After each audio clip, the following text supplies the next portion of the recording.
दुनिया थम सी गई। चारों तरफ सन्नाटा छा गया। भगवान कृष्ण दिव्य सारथी नश्वर लोक को छोड़कर चले गए। उनके जाने के साथ ही द्वापर युग, धर्म और ज्ञान का युग समाप्त हो गया। कलयुग का आरंभ हुआ, अंधकार और निराशा का युग।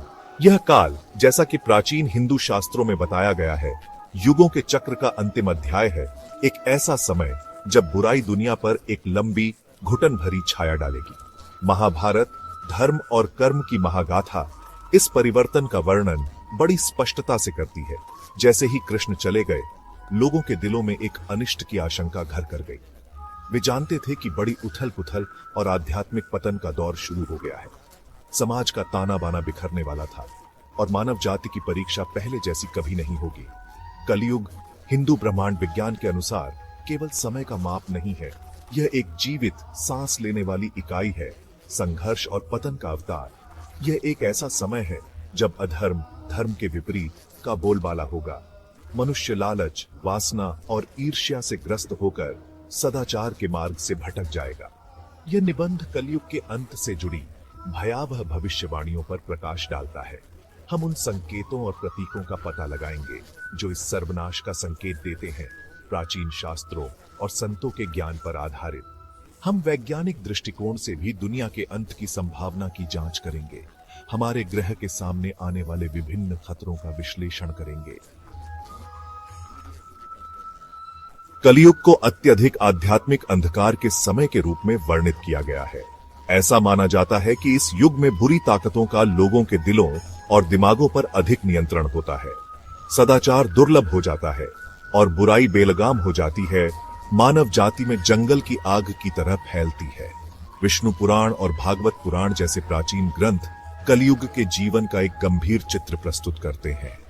वे ऐसे समय की बात करते हैं जब लालच और भौतिकवाद आध्यात्मिक खोजों पर हावी हो जाएगा।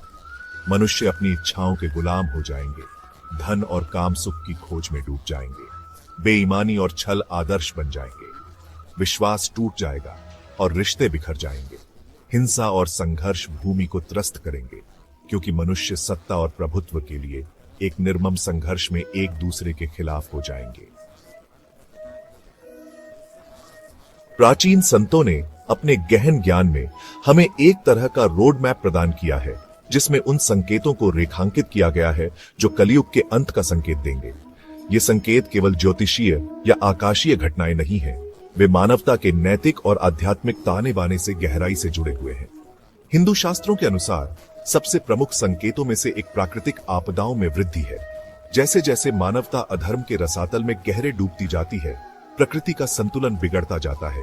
भूकंप, बाढ़, सूखा और महामारी अधिक लगातार और तीव्र हो जाते हैं। शास्त्रों में ऐसे समय की बात की गई है जब सूर्य और चंद्रमा अपनी चमक खो देंगे, ऋतुएं अव्यवस्थित हो जाएंगी और भूमि बंजर और बांझ हो जाएगी। ये आकाशीय और स्थलीय उथल पुथल मानव जाति के कार्यों के ब्रह्मांडीय परिणामों की एक कठोर याद दिलाते हैं। विभिन्न संस्कृतियों और सभ्यताओं में प्राचीन भविष्यवाणियों ने समय के अंत की भविष्यवाणी की है। ये चेतावनियां, जो अक्सर प्रतीकवाद और रूपक में छिपी होती है, हमारी दुनिया की अनित्यता और समय की चक्रीय प्रकृति की एक कठोर याद दिलाती है।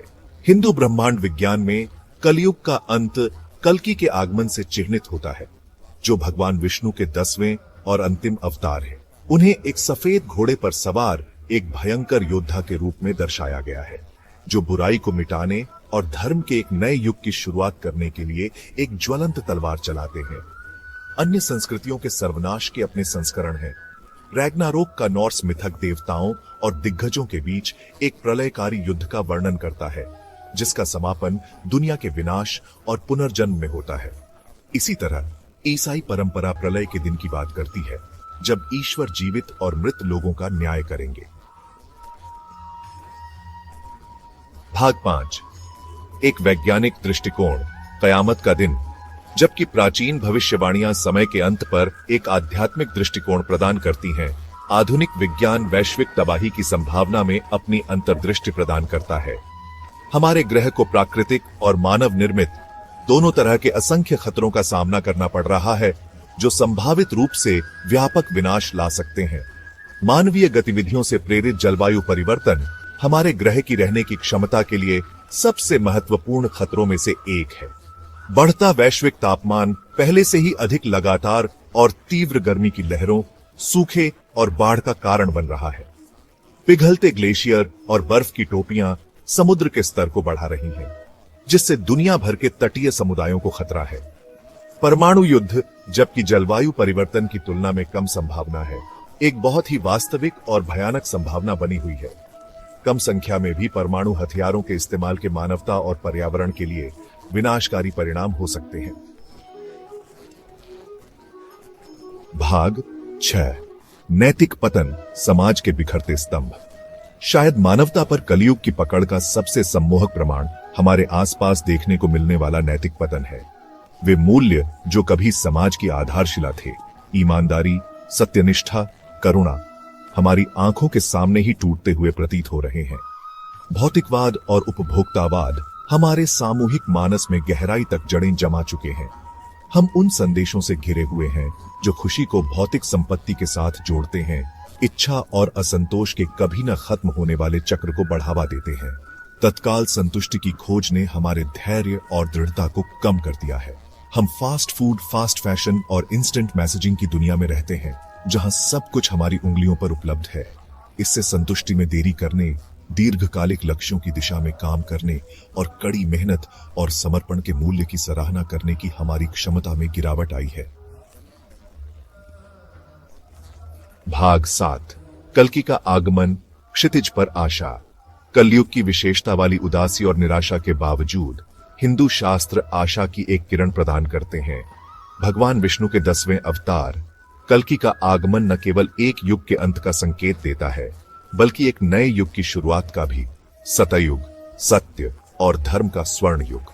कल्कि को अक्सर एक सफेद घोड़े पर सवार और ज्वलंत तलवार लिए एक योद्धा राजा के रूप में दर्शाया जाता है।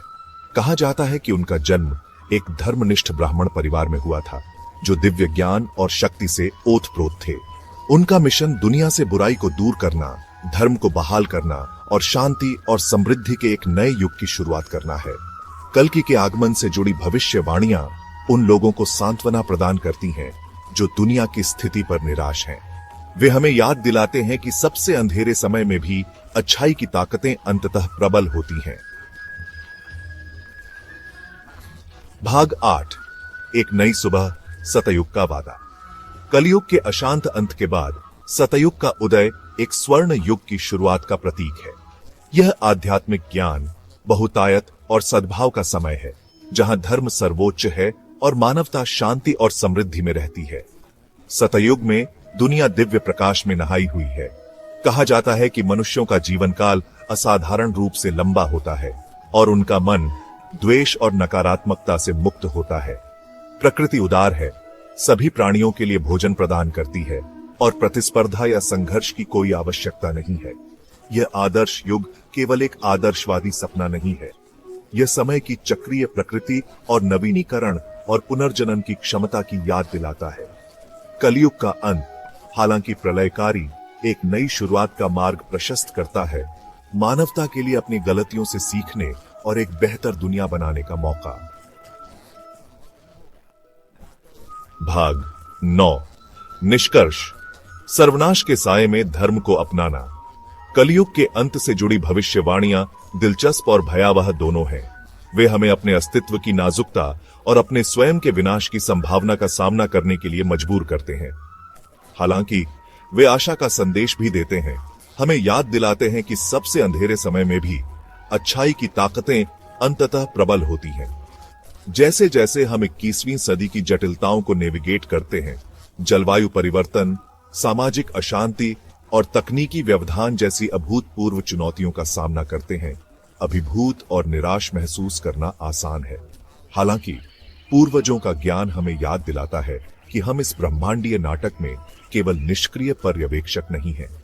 हमारी अपनी नियति को आकार देने में हमारी भूमिका है। धार्मिकता के मार्ग को अपनाकर हम दुनिया में संतुलन और सद्भाव की बहाली में योगदान दे सकते हैं। दया, करुणा और निस्वार्थ सेवा के कार्यों के माध्यम से हम दुखों को कम करने, समझ को बढ़ावा देने और एक अधिक न्याय संगत और न्यायपूर्ण समाज बनाने में मदद कर सकते हैं। कलयुग का अंत, हालांकि निस्संदेह बड़ी उथल पुथल का समय है, गहन आध्यात्मिक परिवर्तन का अवसर भी प्रस्तुत करता है। यह आत्मनिरीक्षण का समय है, अपने मूल्यों और प्राथमिकताओं की जांच करने का और सत्य, प्रेम और न्याय की खोज के लिए खुद को